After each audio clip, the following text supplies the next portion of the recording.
क्या उसके हिसाब से इतना बड़ा मूव आया है? मतलब मान लो यहाँ पर 10,000 ऑर्डर्स आए और सिर्फ 4,000 ऑर्डर्स ही फुलफिल हुए। कभी कभी ऐसा भी होगा कि बहुत बड़ी कैंडल होगी और एकदम ऐसे फुसकी कैंडल बनेगी। मतलब आपको दिखा है 1 लाख ऑर्डर आया है, बस उसमें से 1,000 ऑर्डर ही फिल हुआ है। अब ये ऑर्डर फिल हुआ है, क्या हमें पता चलेगा कि ये कब कैसे कहाँ होता है? तो बिल्कुल नहीं। ये सिर्फ आपके ब्रोकर को पता होता है, जो किसी का भी इंफॉर्मेशन डिस्क्लोज नहीं करते। ठीक है। हम भी थर्ड पार्टी ही ट्रेड कर रहे होते हैं। हम ब्रोकर में अकाउंट निकालते हैं, ब्रोकर को बोलते हैं भाई बाय कर, तो फिर ब्रोकर हमारे बिहाफ पर बाय करता है मार्केट। ठीक है। सो ये रहा टेक्निकल एनालिसिस। देन उसके बाद फंडामेंटल्स की अगर हम बात करते हैं, तो फंडामेंटल्स थोड़ा सा ध्यान से सुनो। फंडामेंटल्स में आपको तीन मेजर न्यूज के बारे में बताऊंगा।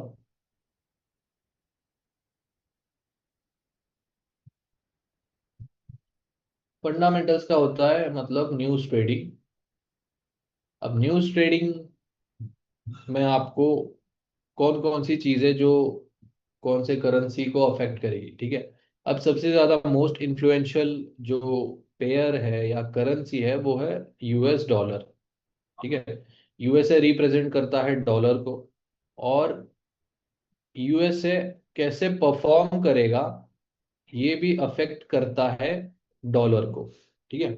सो यूएसए एज अ कंट्री, इसके देश दूसरे देशों के साथ कैसे संबंध है या रिलेशन है, या फिर जियो पॉलिटिक्स सिचुएशंस कैसे चल रहे हैं, या कंट्री में कुछ वॉर सिनेरियोज है, या नेबरिंग कंट्रीज के साथ कुछ वॉर सिनेरियोज है, या मान लो पेंडेमिक आ गया कुछ, या फिर प्रेसिडेंट पे अटैक हो गया, तो ये जो सारी चीजें ना ये डॉलर को अफेक्ट करती है। या देश में बेरोजगारी बढ़ गई, ठीक है, लोगों के पास काम धंधा ही नहीं है, इंटरेस्ट रेट बढ़ गया, तो ये जो सारे मेजर इवेंट्स होते हैं ना, ये अफेक्ट करते हैं डॉलर को। ठीक है। बट ये कभी कभी होता है, ठीक है, ये मेजर इवेंट्स होते हैं, ये हर रोज या हफ्ते में एक बार, साल में एक बार ऐसा नहीं होता। ठीक है। या तो जब भी प्रेसिडेंट चेंज होता है या इलेक्शंस आते हैं तब भी हो सकता है। तो इतना डीप में नहीं जा रहा है हमें, हमें बस तीन फिलहाल के लिए पता होने चाहिए न्यूज, जो है एफ ओ एम सी। ठीक है। अब आज 11:30 बजे एफ ओ एम सी की न्यूज है। ठीक है। एफ ओ एम सी का लाइव न्यूज होता है, हमें डेटा नहीं बताया जाता है। सो वो मतलब कैसे बताते हैं, न्यूज के मतलब मीटिंग्स, जो बंदा आता है, जो बाइडन, वो बोलेगा कि ये ऐसा है वो वैसा है, तो लाइव स्ट्रीम पर एफओएमसी की न्यूज बताई जाती है। तो इन जनरल स्पीकिंग अगर बात करें, तो इंटरेस्ट रेट किसी भी करेंसी का या देश का, ठीक है, किसी भी देश का इंटरेस्ट रेट अगर बढ़ जाता है, ठीक है, यहाँ पर इंटरेस्ट रेट आईआर लिख देता हूँ, तो करेंसी के लिए वो खराब न्यूज है। ठीक है, नेगेटिव न्यूज है। अगर इंटरेस्ट रेट कम कर दिया ओवरऑल, तो ये करेंसी के लिए पॉजिटिव न्यूज है। ठीक है।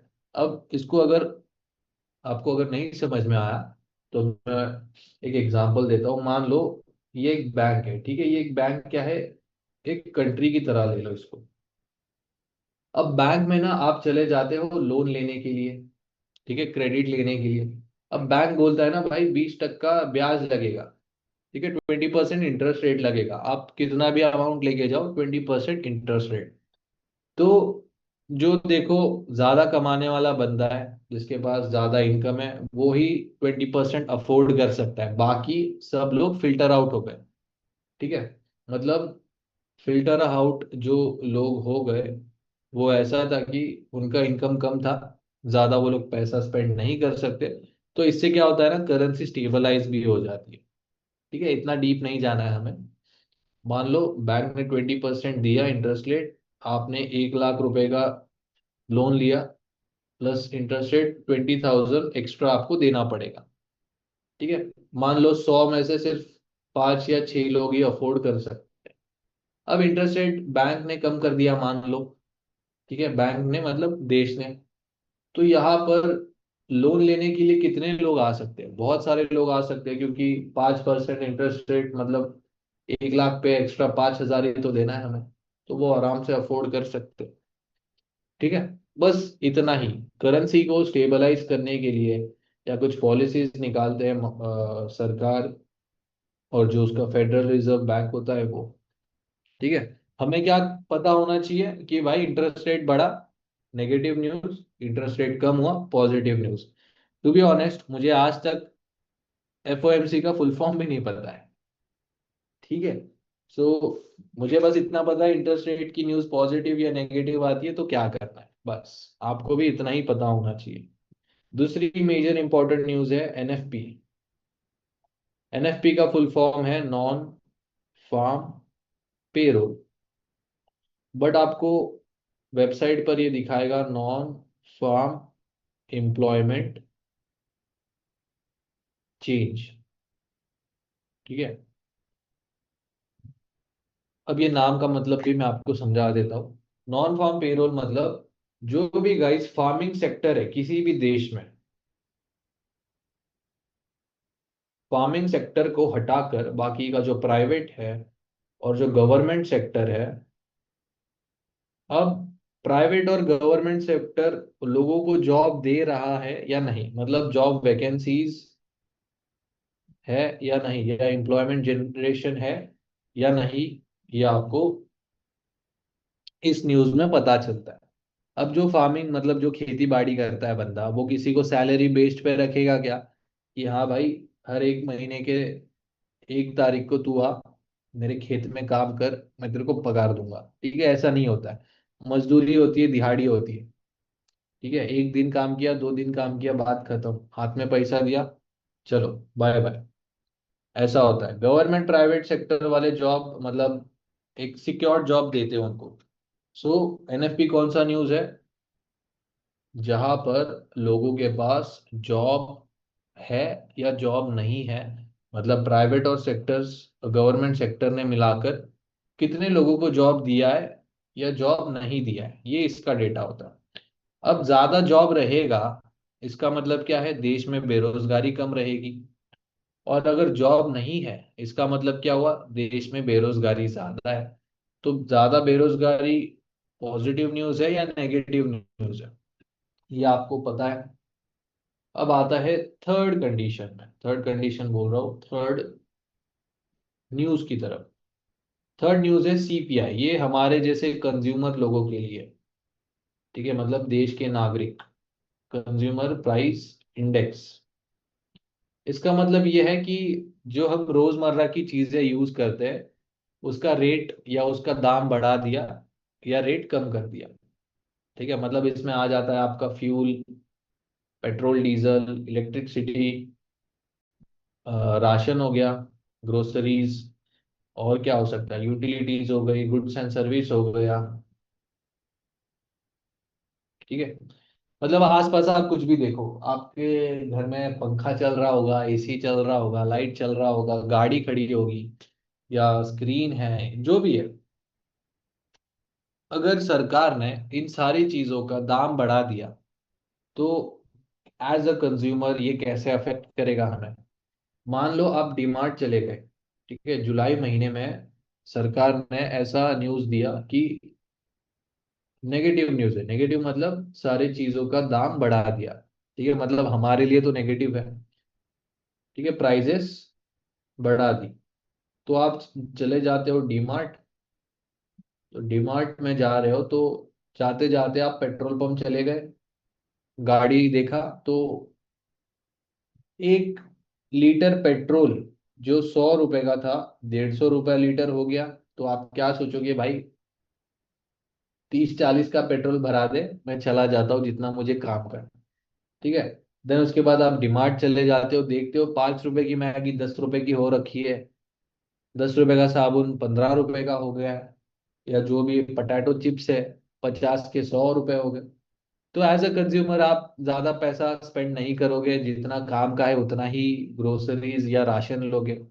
ये अफेक्ट करता है ऐसे कि आपने पैसा कम स्पेंड किया, इकोनॉमी में भी पैसा या मार्केट में भी पैसा कम पुश हुआ, तो ओवरऑल ये आपके देश के लिए नेगेटिव न्यूज है। ठीक है। लेट्स सपोज अभी अगस्त महीने में सरकार ने रेट कम कर दिए। ठीक है, मतलब हमारे लिए पॉजिटिव न्यूज है। आप जाते जाते पेट्रोल पंप पर देखा कि भाई 100 रुपए लीटर पेट्रोल 50 रुपए लीटर हो गया, आप टंकी फुल करवा लोगे। डीमार्ट में गए तो सारी चीजें 5-5 रुपए 10-10 रुपए पे मिल रही है, तो आप क्या बोलोगे कि भाई चलो अगले 3-4 महीने का भी राशन मैं अभी ले लेता हूँ। सो ये अफेक्ट ऐसा किया कि कम प्राइजेस होने की वजह से आपने ज्यादा पैसा स्पेंड किया, तो ओवरऑल ये आपके देश के लिए अच्छा था। ठीक है। सो मैं दोबारा न्यूज रिपीट कर देता हूँ। एफओएमसी इंटरेस्ट रेट की न्यूज है, जहां पर आपको बस इतना पता होना चाहिए इंटरेस्ट रेट ज्यादा पॉजिटिव न्यूज नहीं है, नेगेटिव न्यूज है। नेगेटिव न्यूज आया तो पॉजिटिव न्यूज है। ठीक है, इंटरेस्ट रेट नेगेटिव तो करेंसी के लिए पॉजिटिव।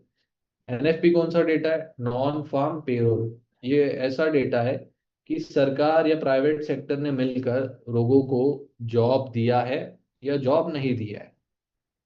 तीसरा न्यूज है सीपीआई, कंज्यूमर प्राइस इंडेक्स, जहां पर जो भी आप डे टू डे लाइफ में यूज करने वाली चीजें हैं उसका अगर रेट या वैल्यू कम ज्यादा कर दिया तो वो उसकी न्यूज है। ठीक है। ये इन डिटेल भी होगा आपका, जस्ट आज हमने गो थ्रू किया है। ठीक है। सो मेक श्योर ऐसा ना हो कि भाई ने कुछ बताया ही नहीं, बस पॉजिटिव नेगेटिव बता के चला गया। ठीक है, इसका डेडिकेटेड सेशन है, सो डोंट वरी। देन हम देखते हैं कैंडल स्टिक।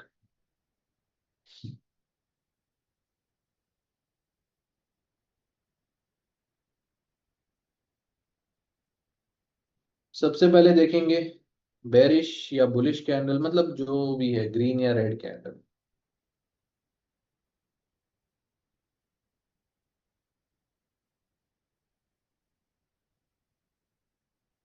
थोड़ा सा ड्रॉ कर लेता हूँ मैं पहले।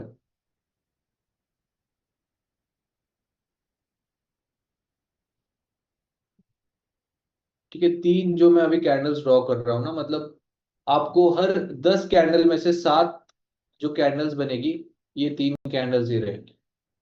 ठीक है। ये ऐसी कैंडल्स मैं आपको बहुत कॉमन कैंडल्स ड्रॉ करके बता रहा हूँ।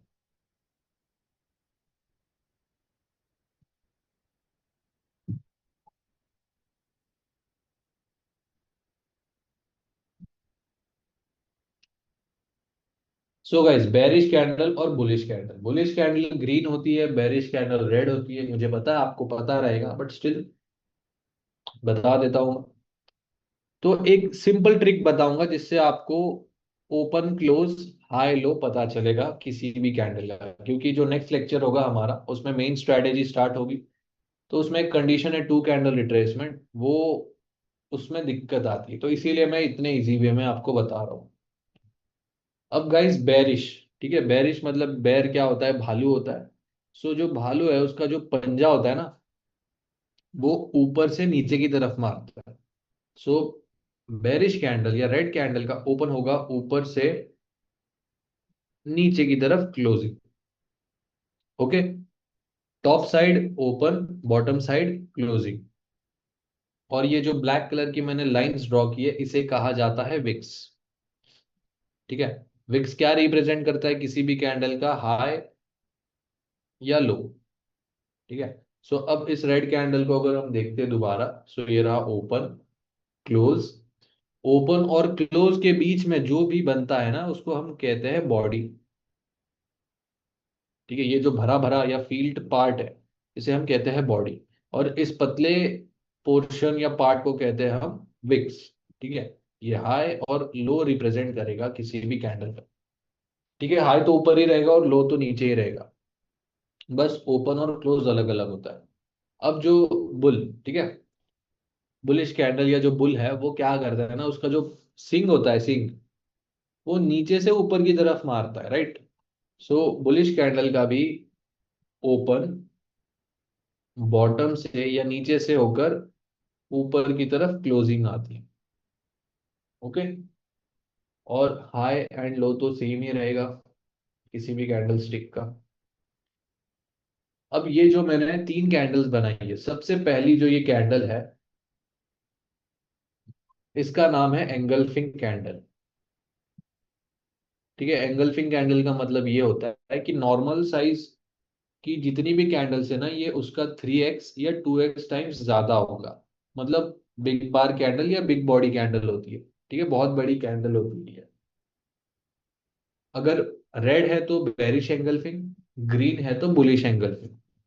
देन उसके बाद ये जो बीच वाली कैंडल है सेकंड, ये नॉर्मल कैंडल है। ठीक है, मतलब पांच में से चार या तीन कैंडल्स ये नॉर्मल कैंडल्स ही आपको मार्केट में दिखाई दी। फिर मैं आपको चार्ट पर भी दिखा देता हूँ।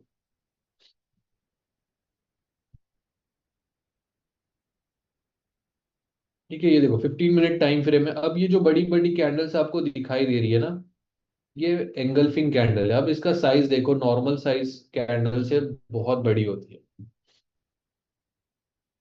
ठीक है, और ये देखो ये नॉर्मल कैंडल से है, ये नॉर्मल साइज कैंडल है। ठीक है, सो ये कैंडल स्टिक्स, एक और कैंडल स्टिक रह गई हमारी, जो ये थर्ड वन है, जिसका नाम मॉर्निंग स्टार या इवनिंग स्टार होता है।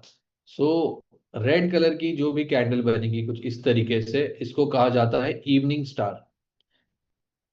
ठीक है, मतलब कहीं पर भी सेलिंग के लेवल पर इन तीन कैंडल्स में से कोई भी कैंडल एक बन जाती है ना, सो ये गुड टू गो कंफर्मेशन होता है कि आप वहां पर एंट्री ले सकते हो।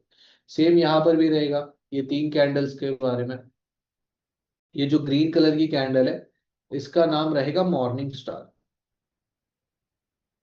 ठीक है, अब इसको बहुत से लोग शूटिंग स्टार के कैंडल के नाम से भी जानते हैं, हैंगिंग मैन, और क्या है, हैमर। थोड़ा सा बॉडी साइज बड़ा हुआ तो हैमर भी कहते हैं। तो देखो गाइस, हमारे लिए इसने इवनिंग स्टार और मॉर्निंग स्टार की तरह ही काम किया है। तो जो हमारे लिए काम किया आपको भी हम वही बताएंगे। एक बुक के बारे में बताता हूँ मैं आपको, बाइबल ऑफ कैंडल स्टिक। वो बुक आप जस्ट पढ़ लेना, एक बार भी पढ़ोगे तो भी कैंडल स्टिक से रिलेटेड सारे डाउट्स आपके क्लियर हो जाएंगे। ठीक है, सो सेशन होने के बाद वो बुक भी मैं ग्रुप में शेयर कर दूंगा। ठीक है, तो नेक्स्ट लेक्चर में मेक श्योर आप उसको बस पढ़ के आ जाओ। कुछ ज्यादा नहीं है, बस 15-20 पेज है। उसमें भी एक एक कैंडल स्टिक एक एक पेज खा लेती है। ठीक है, सो यहाँ तक क्लियर है क्या गाइस? मुझे चैट में बता दीजिए।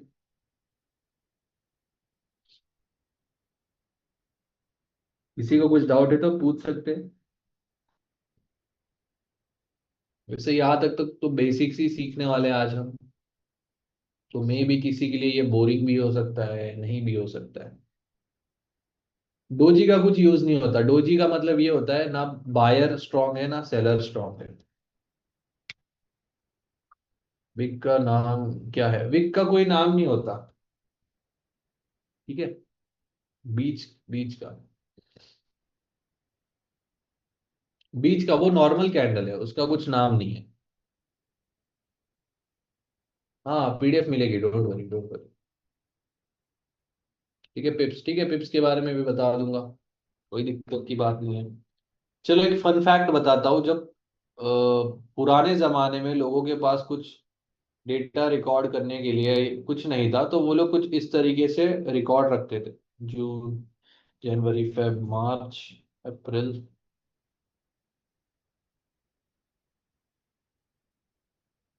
सितंबर, अक्टूबर, नवंबर और दिसंबर।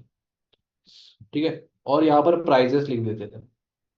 अब मान लो आगे आने वाले टाइम पर, लेट्स सपोज 1 किलो एप्पल का मुझे प्राइस पता होना चाहिए, तो मैं क्या करूंगा?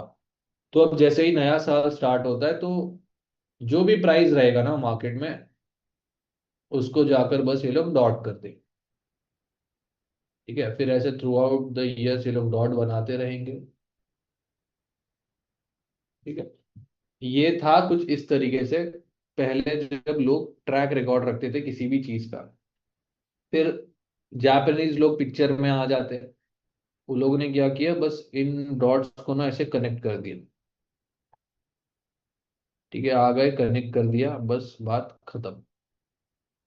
ठीक है। अब इससे हमें क्या पता चल जाता है, ठीक है, इससे देखो ये ओपन है, ये क्लोज है, ये हाई है, सॉरी क्लोज नहीं है ये, सॉरी, ये लो है, और यहाँ पर क्लोज है, क्योंकि एंड में ही क्लोज होगा तो दिसंबर में ही